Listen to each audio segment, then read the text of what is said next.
Welcome to our November meeting for the Grand River Woodturners Guild. I know we have one new member, our new guest in the room.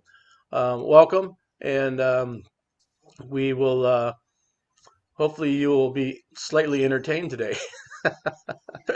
um, the Like I was saying, right now our member dues are on sale until the end of the year for $30 for a single and $40 for a family.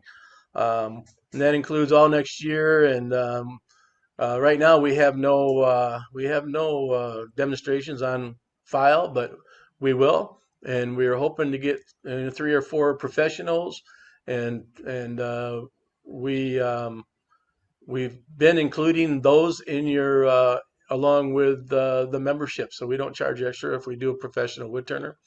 So there's some benefits there. Plus, once we get back to in-person meetings, which is probably going to be next March or April, we have all kinds of stuff at our meeting place, which is in Grand Rapids. So if you're in the area, you can, when you come to our meetings, we have a sharpening station and we have a library, and we do supplies, on the location. So there's lots of benefits for the local members who attend our meetings. That's comes along with your membership. So you want to be a member? If we send out a newsletter, the link will be in the newsletter. I'll probably get with Steve and send out a link sometime in the next couple of days that has a link to our supply stores where we have the memberships are in our supply store. We can buy them. Plus, our supplies is open, and if you buy supplies, you have to pick them up at our meeting location downtown Grand Rapids next Saturday from 9 to 9:30. Tom Penniga is going to meet you there. We like everybody to wear a mask and observe social distancing for the when you come down there to pick up your stuff. Right now, Michigan is the highest in the nation for COVID. I just found out yesterday that I have an uncle in the hospital who's fighting for his life with COVID. So it's still pretty serious out there, and that's why we're not going to have any in-person meetings for at least the next 3 or 4 months. And then if this fourth wave dies down, then we'll look at meeting again. But we don't want to lose any of our members over this. And these online meetings have been pretty successful. We're getting pretty good at them. This one's a little different. I'm hosting it from my shop. Normally I'm down in my basement hosting it from my virtual location on top of the building, but not today.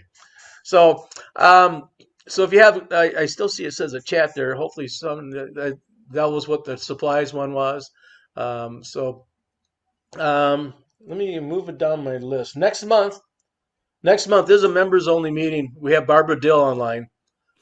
She's probably going to do some eccentric turning.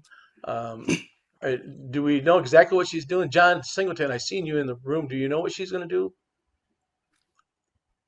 She's got a presentation on off-center turning, and it'll be on video where she's kind of narrating it, how we've done them meetings before. Yep, so that's what it's at. Good. Those work really well. All right, so that's next month. So right away you get your $30 worth, because that's probably what it cost you to see her somewhere else would be $30, and this will get you not only her but the whole next year of membership. We have November is our election of officers, and Pete Vandenveer, Steve Payne, Joe Spries, and John Singleton are all of their terms for serving on the board are come to the end at the end of this year. Three of them have said that they would serve another term. John Singleton is unfortunately unable to do that. He's got other commitments and things happening that he needs to back down for this next term. So we have an opening. We need somebody to volunteer to be on the board with us. And I've said this in the past. To be on the board, we're not looking for the best woodturners in Grand Rapids. We're looking for a regular member. I mean, you can be a beginner and add a lot to the board because we get another perspective on what we should be doing. You get all the old timers on the board, and we all have the same view. We all see the same things. It's hard to get a different view. So we would like anybody from any experience to volunteer and be on the board, just so we get another view of what we should be doing, and another view on which direction we should be heading. So we encourage somebody to volunteer. We need to get somebody on this board to fill these spots. John was doing demonstrations. The person coming on doesn't necessarily do the same thing. Typically, we get everybody on the bus. We'll get all of our members on, and then in January, when we have our first meeting of the year, we'll go through and see who wants to do what, and see if we keep the same positions or if we're going to move to a different spot and let somebody else do something. So you don't get stagnant and get stuck doing the same thing year in and year out if with the board. So you could even be president. If you told me you want to be president, I'd probably say, sure, you can be president. I'll do something else for a year. So every year we change it up. So it's not like you're volunteering for a position. You're volunteering to be on the board, and then we'll figure out who's going to be in what seat come January. So Hey, Doug, yes, if you don't get somebody, I would do it again. you shouldn't have said that, John. Now nobody's going to volunteer. Well, You might as well plan on. It just seemed like all the meetings, I was always the one that was against everything that the board, so you were the dissenter, which is good. Yeah. You got to have that. Okay. Well, that's kind of why I was opting out, because I just didn't know, If you don't get anybody, I'd do it again. Okay. All right. Well, now everybody knows that, so welcome aboard, John. Oh, maybe somebody will come forward. We'll see. So, all right, moving on down the list. Once again, I have it on here. This is probably the last month I'll post this, but Grand Rapids Public Museum, they're looking for woodturners to run their antique lathe. Tell us what it's like to do that, Tom. You just started doing it. Can you spotlight him for a second, or add him as a spotlight, Bruce, to mine? There you go. Tell us about it, Tom. Yeah, I mean it's an 1890s lathe. They provide all the tools, and Ken Blaine sharpens the tools. It runs really slow, and it's fixed setup. It's just the spindle turning. Every top thing that I have made, I have given to kids or of all ages, and the more you can make chips fly and do wire burning and whatever, the kids are just so excited about it, and it's a chance for me to show off a little. So it's a win-win, So yeah. I've really been enjoying it, and the kids are so excited about wooden tops, and you can pretty much make anything you want. I've been making off-center Christmas trees down there, and that's a big hit with some people. So they provide all the wood. It's really a well-run system. I'm really impressed about the volunteer coordinator and how you log in and log out, and it's pretty well. I'm really enjoying doing it. So I've been doing it for 6 years now. Yeah. Well, let's see. Ron Campbell asked, what are the hours? I think you can almost place your own hours. I know I worked 4 hours at a time when I did it. Right. I do it 1 to 4 on Thursdays. If you need to take a break, they give you free coffee in the cafeteria. If you come late, you come early. They really want to make sure that you're enjoying doing it. If you're not having fun doing it, you won't be the kind of volunteer they want. So I'm really enjoying it. How close do you get to the people that are watching you? Are they isolated from you or what? There's a glass wall between you and them, and there's a door you can go out and talk to them and bring out the top or whatever. But they can get probably a foot from the lathe on the other side of the lathe. And sometimes the kids get right up to the glass. They want to see it all, Yeah. But can you hear their questions and that type of thing? No. And they do right now require you to either be vaccinated or wear a mask. All the volunteers have to do that. Sure. And but you can walk out there. You also have a microphone that you can talk to them and tell them what you're going to do and what you're doing, that sort of thing. Huh. Yeah, I've been doing it for 6 years. There's a long termer right there. Yeah. Right.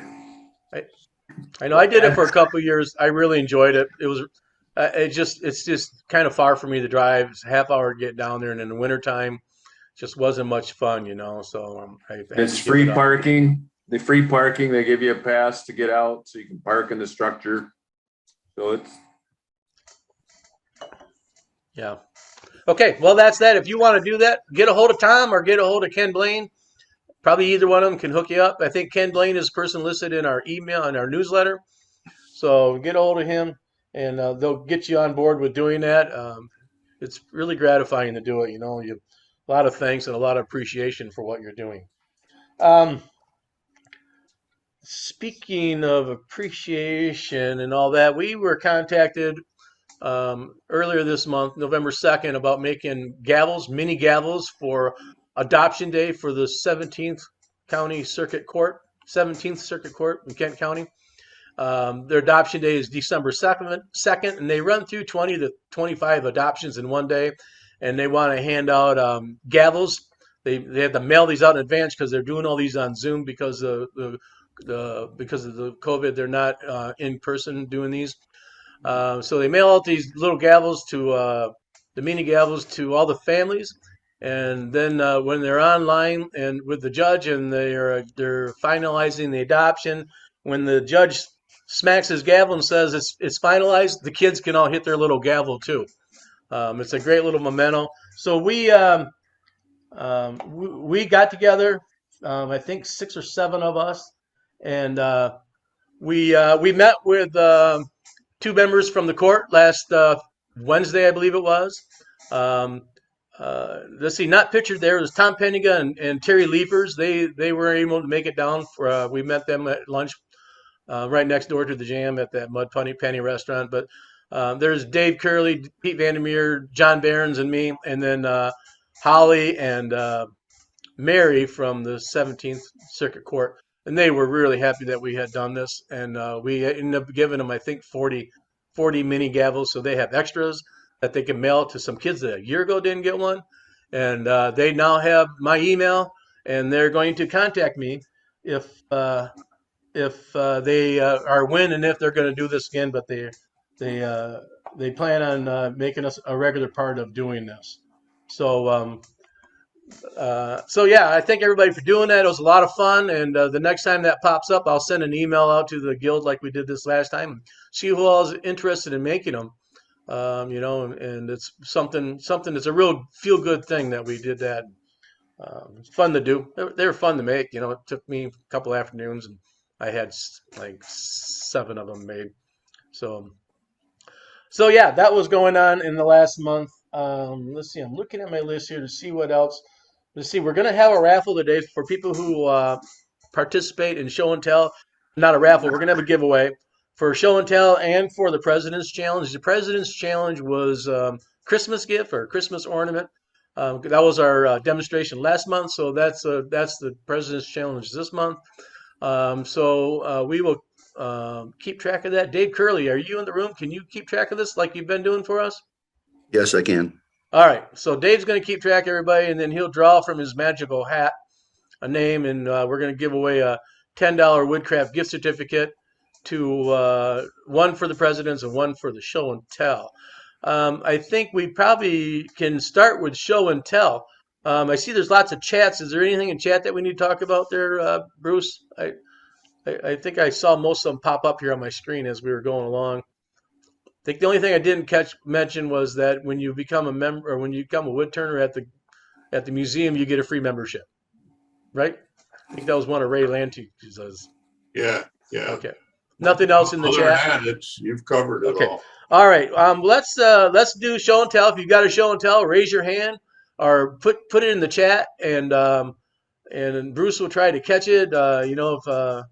It's anybody can catch it. I see Dave Miller has his hand up. I can't see much beyond that though. I'll start it out again. Let me get back to my my show and tell screen here.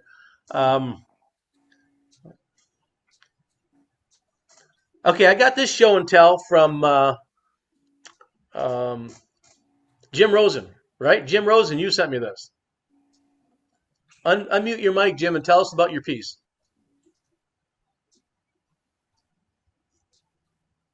Okay, it started out to be a bowl. It was a live edge bowl. It was a, I believe it was a hickory burl. And I started running through into the bark inside the bowl. And I thought, well, it was okay. And then I thought, well, what can I do with this? So I thought, well, a big goblet or a candy dish would be nice. So I put a spalted maple pedestal underneath it, and where the chuck went into it, and it worked out. It turned out very well. It's got a lacquer finish on it, and I think it turned out very well. Very nice. I think your other three pictures you sent, I put into the President's Challenge one. So let's see what else I have. And I don't think anybody else sent me anything no, that's all I had.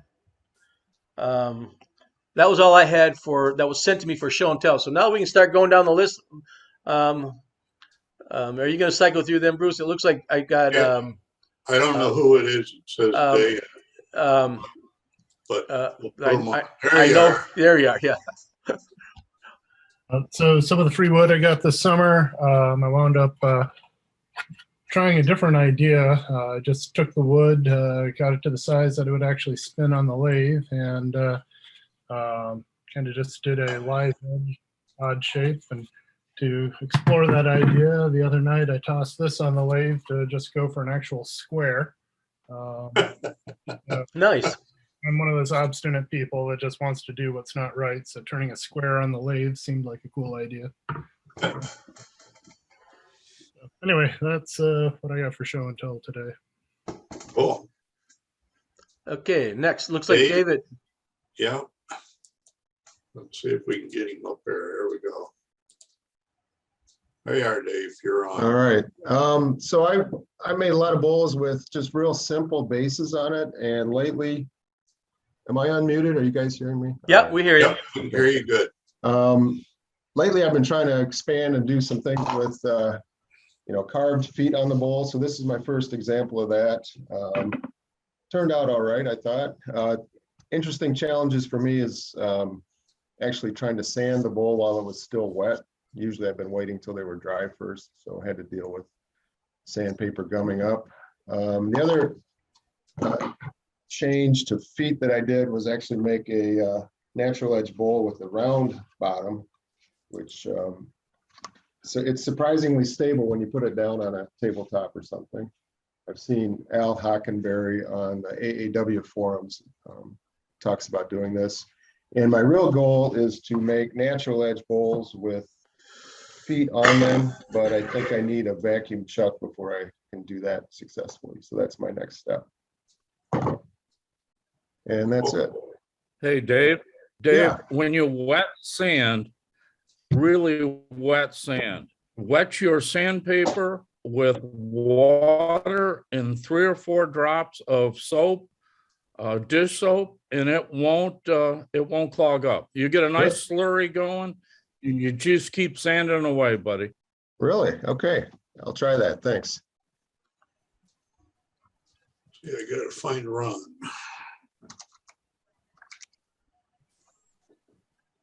Ron Campbell has got something. You're on, Ron. Yeah. I had a tree come down recently across the driveway, and it was oak. So I've been playing a lot with oak. So here's the piece here. It's only 2.5 inches tall.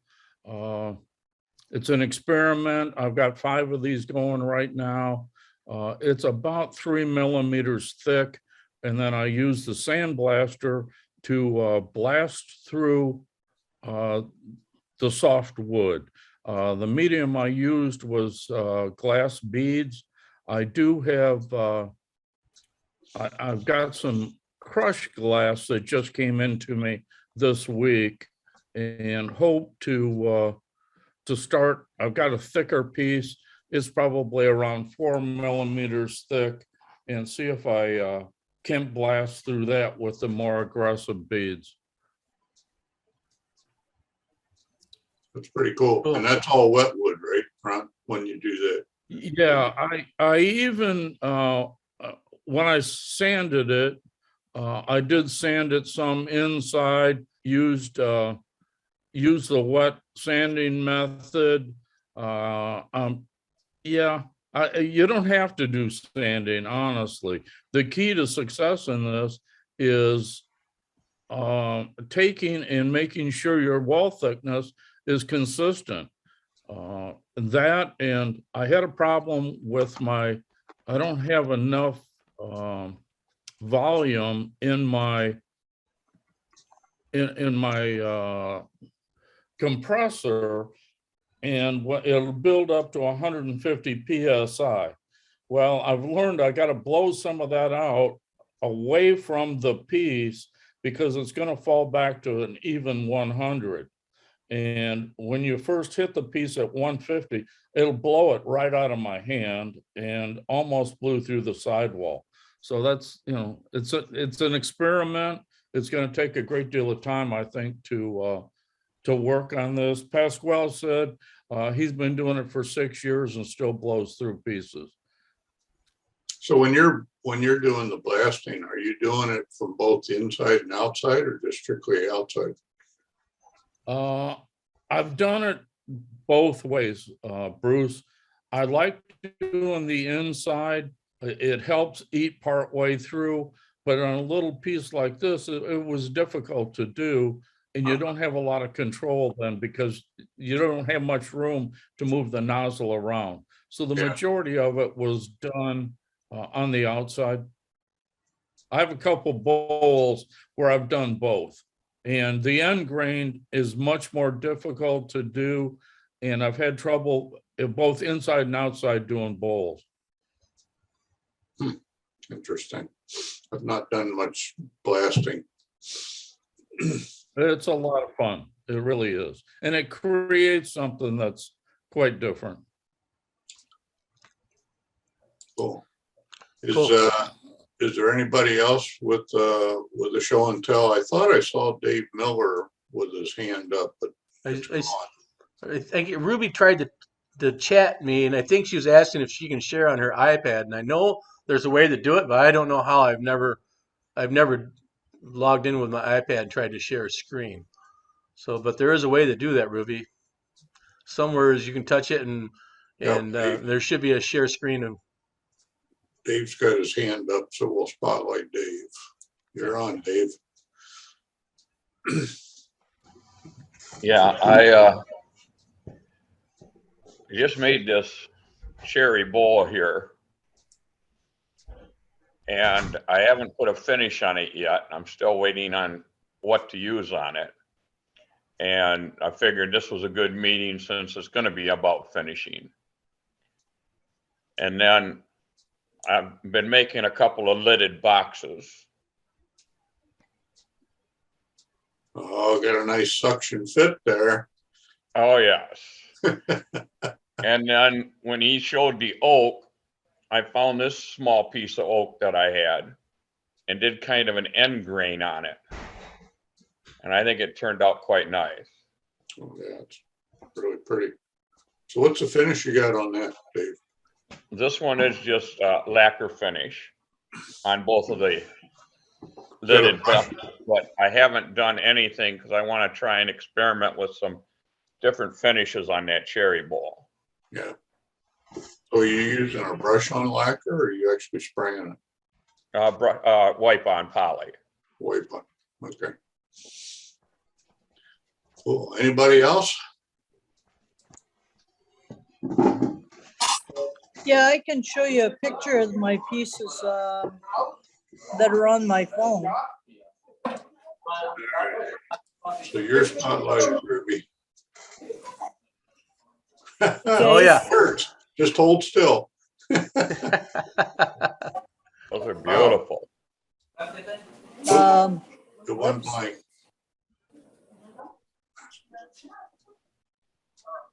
Yeah, I'm in Germany at the moment. I've spent 2 weeks in Austria, and one of the classes I took was on this filigree wood turning, and those were some of the pieces we made during the week.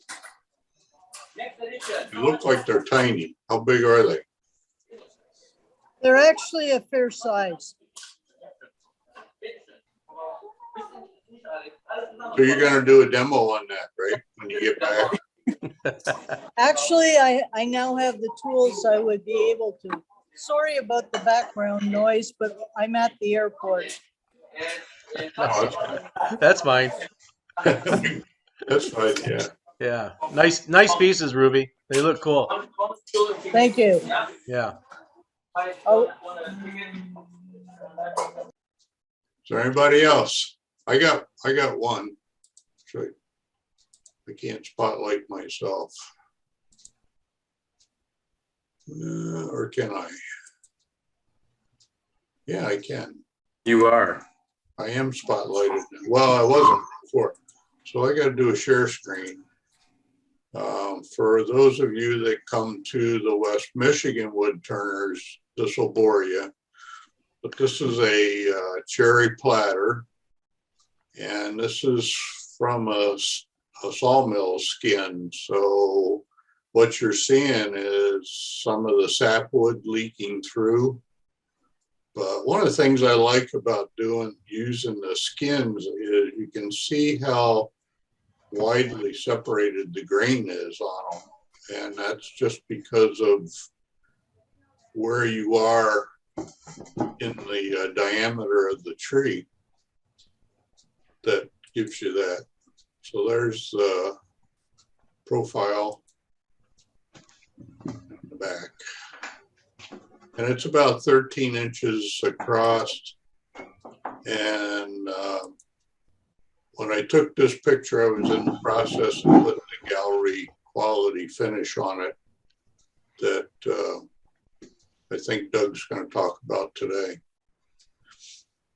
So that's mine. Anybody else?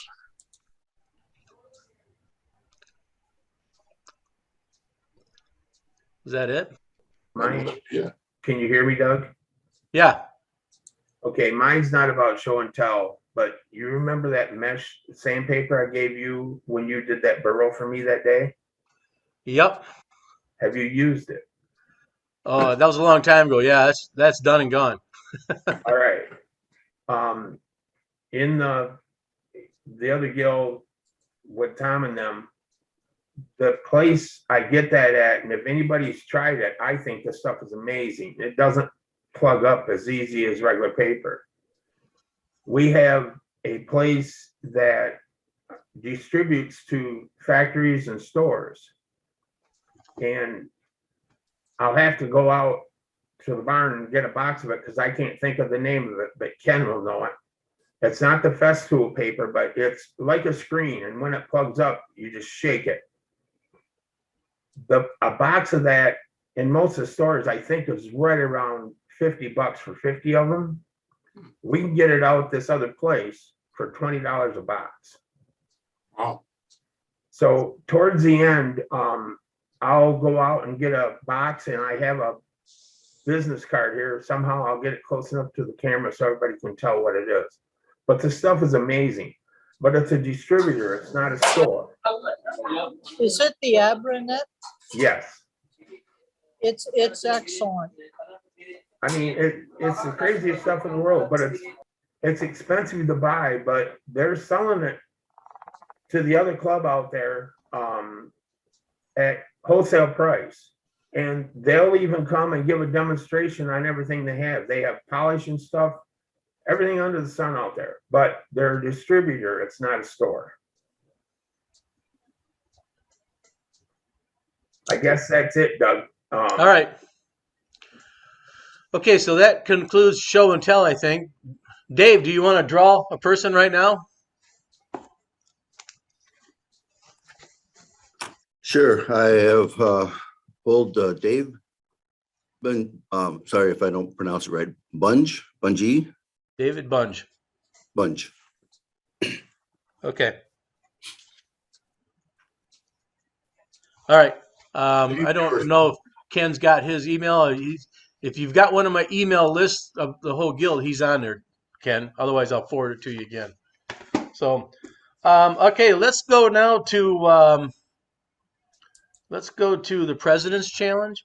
And we'll start with, I've got a couple that were sent to me. If you want to spotlight that, Bruce. Yep. Okay. I believe this is Jim Rosen. Jim, tell us about your pieces here. Okay, I got a couple different pictures there. The ones on the bottom there are the mini birdhouses, and they're also the sea urchins that I purchased and I made the finials for. I used there's 11 mini birdhouses there, and two of the sea urchins. I really enjoy making the acorn ones, and I use a burling, or what do they call that? Knurling. A knurling tool. That's it. A knurling tool to do the outside edge of the upper part of the birdhouse, and everybody seems to really like them, and they turned out really well. Most of them are lacquer finish, and yep, they'll be great Christmas gifts this year. Where did you get those birds at, Jim? Well, I've had those birds. I bought them from Craft Products for years. I was looking locally to buy some birds, and I went to not Home Depot, but Hobby Lobby, and I was looking for the birds, and they had some plastic mini birds that were where they have this stuff for all the doll houses, and you can't get the birds at Craft Patterns anymore. They don't have them. They don't carry them. So I used I found that place as a possible source. I bought the last package of about six birds, and they were like $6. So it wasn't too bad. But they're plastic. They don't have feathers. The ones from Craft Patterns had feathers, but these turned out pretty good. So Yeah, nice. I know those birds are hard to find. I put them on my snowman, and I've been struggling trying to find them after I bought the last of them I bought a year ago. yeah. So Well, try Hobby Lobby, but don't just look in the. I found one set in the artificial flowers area, and I found another set in the area where they have doll houses and stuff, dollhouse parts. So, okay. yep. All right, very nice. Let's see what else we got here. Oh, this is the gavelos I made. I meant to put this file in the show and tell. It showed up here. So, but don't put me down for the president's thing there, Dave Curley. So anyways, those are the gavelos I made. Those are like 6 inches long. I made 7 of them there. That was kind of a fun project. So let's see. I thought we had one more. I thought I had something from, okay, and there's the snowman made. That's another thing I meant to put in my, oh, this is President's Challenge, right? President's Challenge. Been making snowmen. And you see the little birds in there I got. So they're hard to find. So, but I've made upward of 60 snowmen this year, and the gallery just entries, and they just got a hold of me yesterday and told me I need to bring more trees. And the other gallery, they're out of snowmen, so I've been having a banner year making snowmen and trees. I'm about done making snowmen and trees. So You're not going to have any firewood left. no. Hey, Doug. Okay, yeah. Doug, at one point, Don Doyle was selling the birds, and I they were bought- feathered birds. I bought all of his a year ago. Okay. I bought all the And ones just he. for- Yeah, I bought all the ones he had. He recently had an aortic valve replacement also. That was Oh. about 2 weeks ago, I think. Wow. Okay. Yeah, a year ago he sold me every one he had. He had like 200 of them left, or I think maybe it was 100 of them left, and that was before last year, which I made like 50 snowmen last year, and you make another 50 this year, and you go through 100 snowmen in a hurry, or 100 of them little birds in a hurry. So yeah. So I'm looking. So Terry Leafers, I know you sent me a picture. I thought I had it here. Somehow I don't. I apologize. I think I did that to you last month too. This month I was trying to make sure I had it on here, but for some reason it has disappeared. So I don't know if you can share your screen or if you can show what it is you had. So I don't have it with me right now. let me see if I can find it while Tom's showing his, okay? Okay. You ready, Tom? You be on. I need to share my screen. So these are some rolling pins I've been making for a little bit. I'm giving them away to bakers. They're 3-inch in diameter, and they have a spiral with resin in them. And I've made about 10 of these now. And I use old Craftsman router master to put the spirals in. Then I put a 3-inch PVC pipe and cast Alumilite resin in them, and then I return them down to only the spirals showing. And the handles are kind of tricky too, because to get those to turn without putting a rod all the way through was kind of a challenge. And how'd you do that? Well, if you really want to know, I gotta go back. Let me, for some reason, I can't go back in my pictures here. Can you see this?